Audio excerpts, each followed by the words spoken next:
아시아 짜르에는 한반도 문제 전문가로 그리고 아시아 문제 전문가로 이미 정평이 달려있는 캠벨 전 차관보가 내정된 것으로 이 영국의 파이낸셜 타임즈가 바로 오늘 보도를 했습니다. 그래서 이 아시아 짜르, 즉 바이든이 임명한 아시아 짜르는 그야말로 그냥 바이든 행정부가 아시아를 그만큼 중시한다는 거 아니겠어요? 제가 또 일찍이 바이든 당선됐을 때부터 말씀을 드렸지만은 이 역대 오바마 행정부 피벗 투 에이시아 이 정책을 써서 아시아 중시 정책을 썼죠. 그때 피벗 투 에이시아 정책을 집행한 최고 관리 중에 한 사람이 바로 캠벨 전 차관보예요. 그 다음에 트럼프 대통령이 들어와서도 인도 태평양 전략이라고 하는 이름으로 아시아 중시 정책을 썼어요.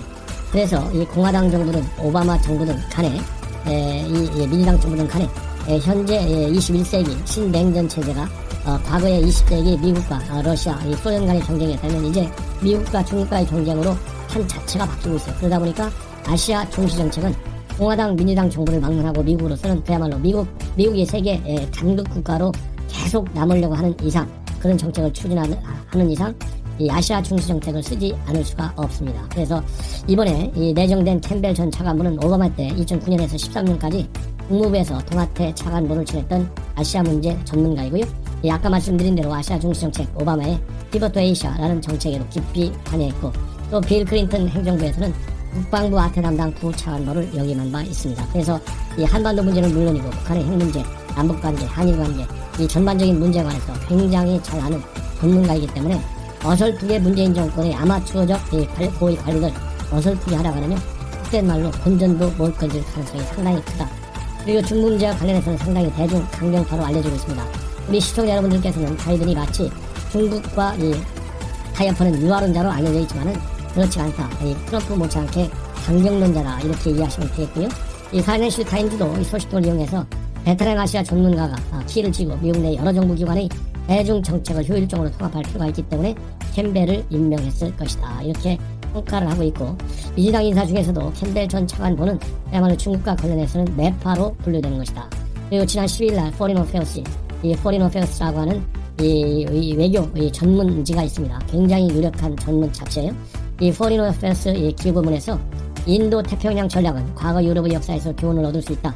중국으로부터의 도전에 대응하기 위해서는 동맹국 간 연합이 필요하다. 이렇게 주장을 한 바 있고요. 그리고 대북 정책과 관련해서는 바이든 행정부 초기에 접근법을 마련해야 한다. 이렇게 주장한 바 있습니다. 지난해 12월에 이 차기 행정부는 대북 접근법을 서둘러서 결정해야 하고 오바마 시기의 정책 지연이 되버리면 안 된다. 이렇게 얘기한 바 있습니다. 그리고 도널드 트럼프 대통령이 김정은과 세 차례 정상회담을 한 것과 관련해서는 굉장히 대담하다. 오바마 행정부 때는 대북 정책이 지연되면서 북한이 도발을 탐행하게 되었고 이 때문에 관여 정책을 제대로 펼 여지가 사라졌다. 이렇게 지적한 바 있습니다. 그래서 또 이 캠벨 전 차관보의 경우에는 토니 블링컨 국무장관 지명자 그리고 제이크 설리반 백악관 NSC 안보보좌관과도 굉장히 가까운 사이고요. 이 부인이 재무장관 후보로도 거론됐던 라이엘 브레이너드 연방준비제도이사의 이사가 부인인 것으로 이렇게 알려지고 있습니다. 다음에는요, 이번에 김정은이가 그야말로 8일에 걸친 대대적인 최장 당대회를 가졌어요. 이 최장기 당대회를 가지면서 여러 가지 특징점이 나타났지만은 이 무력적 강면에서 이 엄청난 비대칭 전략을 확장하는 것이 가장 큰 저는 특징이라고 봅니다. 예를 들어서 ICBM도 그냥 ICBM이 아니라 MIRP, 즉 다탄두 핵폭탄을 만들겠다. 그리고 잠수함도 이제 6,000톤급 SLBM 12발까지 장착할 수 있는 그러한 대형 중국한테는 북한한테는 상당한 대형이죠. 지금 3,000톤짜리까지 밖에 안 갖고 있는데 한 6,000톤짜리 대형 잠수함을 건립하겠다.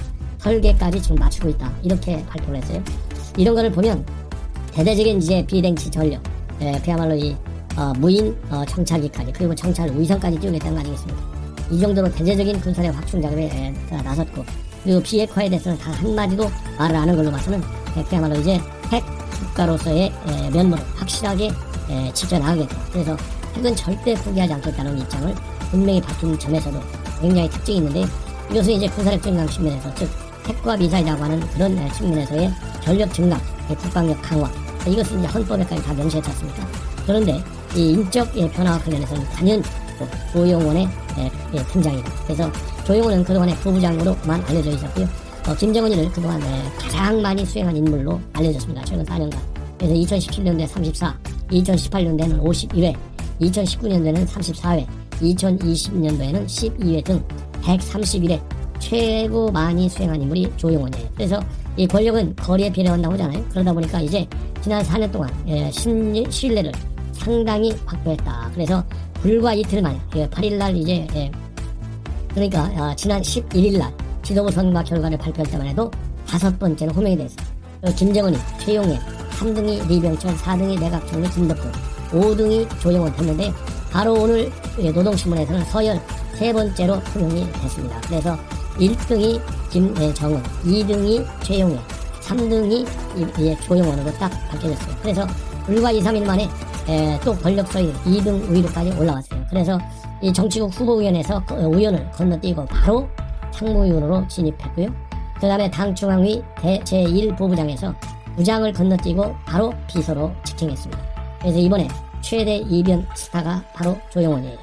그래서 이 조용원이 과연 어떤 사람인지 우리 국내에서 많이 안 알려져 있어요. 그래서 그동안에 지금 현재 통일부에서 발간하고 있는 북한 주요 인물에 관련된 내용을 보면 조용원이는 57년생이고 2014년부터 김정은이 현지 시찰에 동행하고 있다는 내용이 전부일 정도로 정보가 우리 국내에 없어요. 그래서 이와 관련해서 여러 언론에서 나온 내용들을 종합적으로 분석해보면 조용원이는 북한 핵 물리학계의 대부로 꼽히는 김일성대 고상록 교수하고 허상juk 교수의 제자인데요. 김일성대 물리학부 졸업한 후에 당 지도부에서 잔뼈가 굵은 인물이고 김정일 시대 때 자연과학대 출신들을 청명하라 이런 방침이 있기 때문에 당 지도부에서 김일성대학교 물리학부 출신들이 많이 들어오게 됐다고 합니다. 그래서 이렇게 이공계 출신 자연과학 계통 출신이라는 장점을 살려가지고 조용원이가 김정은 시대를 맞이해서는 핵 무력 개발을 위해서 중시한 군사 과학 분야에서도 전문성을 김정은한테 인정받은 것이 이렇게 갑자기 수직 상승하는 영전의 영광을 누리게 됐다. 이렇게 알려지고 있고요. 조용원의 침착한 또 성격 그리고 이 겸손함 이런 것도 출세에 도움이 되고 있는 것으로 그렇게 알려지고 있습니다. 그래서 작년 8월에 태풍 바비 피해를 박하기 위해서 황해남도 시찰할 때 당시 김정은이 앞에서 주머니에 손을 넣은 채 대화를 나누기도 할 정도로 신뢰를 받는 사람입니다.